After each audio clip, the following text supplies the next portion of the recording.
Good evening, I'm Erin Burnett. Out front tonight, the breaking news. Trump has a new pick for Attorney General tonight. 6 hours after Matt Gaetz suddenly withdrew his nomination, Trump has a new choice. That is the former Florida Attorney General and longtime ally Pam Bondi. Certainly raises the question of whether maybe this was the plan all the way along. Maybe this was just to get Matt Gaetz out of Congress without an ethics report coming out.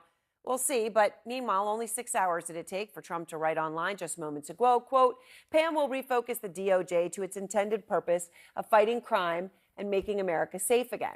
I have known Pam for many years. She is smart and tough and is an America First fighter who will do a terrific job as Attorney General. Now, of course, Bondi has been a very successful fighter for Trump. In the 2020 election, she was on the front lines pushing Trump's election lies. She said, quote, we've won Pennsylvania and we want every vote to be counted in a fair way. Of course, he did not win Pennsylvania. During Trump's criminal trial in New York, she was one of his top defenders. This is just one big press conference trying to smear Donald Trump, trying to hurt Donald Trump. The gag order is completely illegal. Bondi also making it clear she is on the exact same page as Trump when it comes to his claim that the Justice Department has been politicized. When Republicans take back the White House, and we will be back in there in 18 months or less, you know what's going to happen? The Department of Justice, the prosecutors will be prosecuted, the bad ones. The investigators will be investigated because the deep state, last term for President Trump, they were hiding in the shadows. But now they have a spotlight on them, and they can all be investigated, and the House needs to be cleaned out. I mean, that is as clear as it gets. That is where she stands. That is what Trump wants. She was also, though, very present on the campaign trail this year. She was a staple, joining Trump at campaign rallies across the country. And as I mentioned, her nomination came in just 6 hours after Gaetz dropped out. Meantime, just a few moments ago, Gaetz posted, I look forward to continuing to fight to save our country, just maybe from a different post. A different post.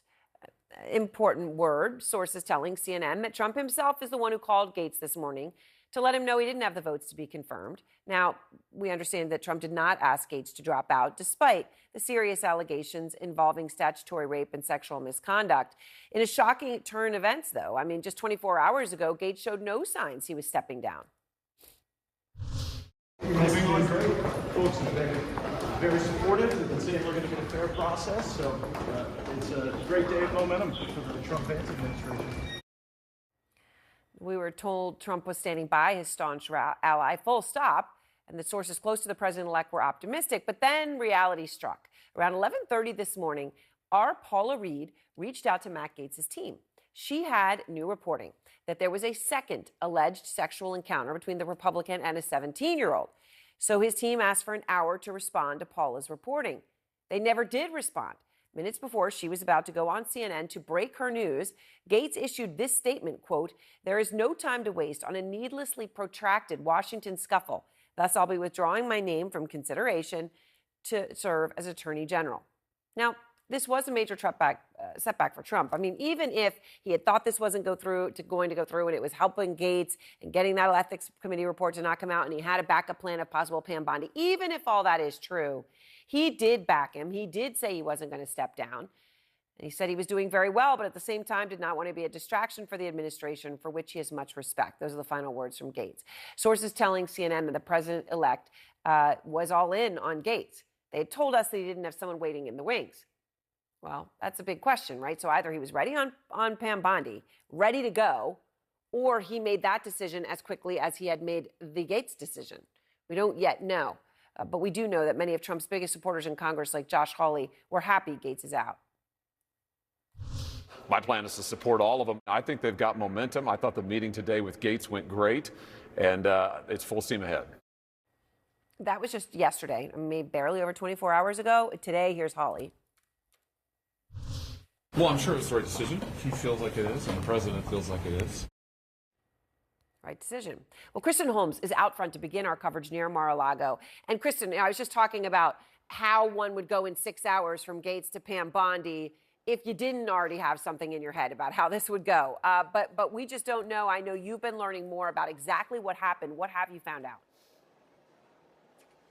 Okay, so we do have some answers. Now, obviously, we don't know if she was waiting in the wings, but we are told that this wasn't quite a surprise, that she had been on the list originally as someone who could potentially pick to be Attorney General. And I am told that almost as soon as Matt Gaetz withdrew his name or told Donald Trump that he was going to be withdrawing his name, Pam Bondi's name started circulating. A source of mine said they first heard about it early afternoon, so roughly an hour after Matt Gaetz withdrew his name, noting that this was circulating fairly wide, that he was likely to pick her and pick her as soon as possible. The thing to keep in mind here is that Donald Trump still believes that Attorney General is the most important position in his administration and in his cabinet. So he wanted to get this done and done as quickly as possible. Despite the fact that there are still other names out there and other positions that are looming, he thought it was most important to get this done. Now, I will also tell you, I've spoken to a number of Republicans, including some of Trump's staunchest allies, who are breathing a sigh of relief. There had been a number of conversations about how exactly this confirmation process was going to go.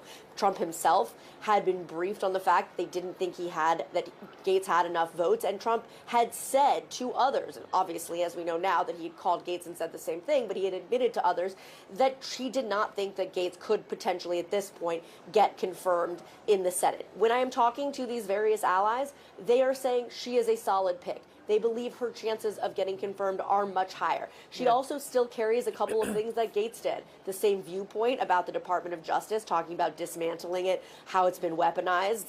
Same thing we've heard Donald Trump say over and over again. But also, Aaron, I bet it wasn't that hard for your team to find those clips and find them quickly. Just a reminder, it was just 30 minutes ago that he named them. The reason why is because Pam Bondi likes to go on television, and she's good on television. One of the things that Donald Trump really wanted in an attorney general was a bomb thrower who could go on TV and say his message, effectively communicate. That's what I was told about Matt Gaetz, and that applies here as well. Clearly, we've seen it applied to a number of cabinet positions, but that is part of the reason that he chose her and liked her.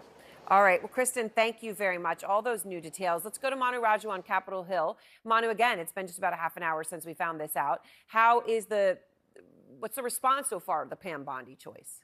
Well, silence right now, Aaron. One part because the Senate is now, they have left town for the weekend, so senators will have the weekend to digest this news. And this will become, senators will look at this nomination more favorably, undoubtedly, than the Matt Gaetz nomination. Gaetz came in with heavy baggage. A lot of senators knew Matt Gaetz for the way that he conducted himself on the House side for many years, the way he battled with his colleagues. Of course, those ethics allegations, those investigation that was going on about sexual misconduct and the like, and they wanted nothing to do with Matt Gaetz. They'll look at Pam Bondi much differently with a fresh set of eyes, someone that they will have to assess. Now, that doesn't mean that she definitely will be confirmed, even though her chances are much higher than Matt Gaetz is right off the bat, because senators simply don't know her. They'll have to vet her. They'll have to question her. There will be an exhaustive background check. There will be those hearings that, of course, will be all important early next year. And how does she do in all of that? And will any red flags come up during their vetting process? Those all will be the big questions. So senators may, while the Trump team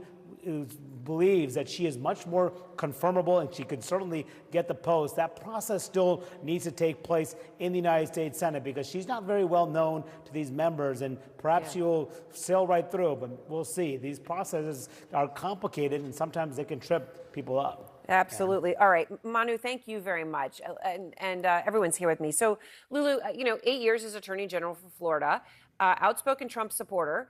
Trump and his foundation had put a lot of money into her election campaigns. I know our Drew Griffin back in the time had done a lot of reporting on that, and whether that was in any way linked to decisions she then subsequently made as Attorney General. The big question, though, is Lulu, does this, 6 hours, do you think this was basically, in a sense, a backup plan all the way along? I mean, I don't know if it was a backup plan, but Pam Bondi is a pretty obvious choice for him. She's telegenic. She defends him. She worked on his impeachment trial. She was then at America First Policy Institute overseeing their legal operation there, something that's very allied to Trump. I mean, she's had a very long relationship with him. You just mentioned, I'm a Floridian, and you mentioned that relationship with Donald Trump. I mean, it was back, I think, in 2013 that he gave money to her campaign, and then apparently there were some questions around actions that she took around Trump University. And so, there's a long, long, long history there between the two of them.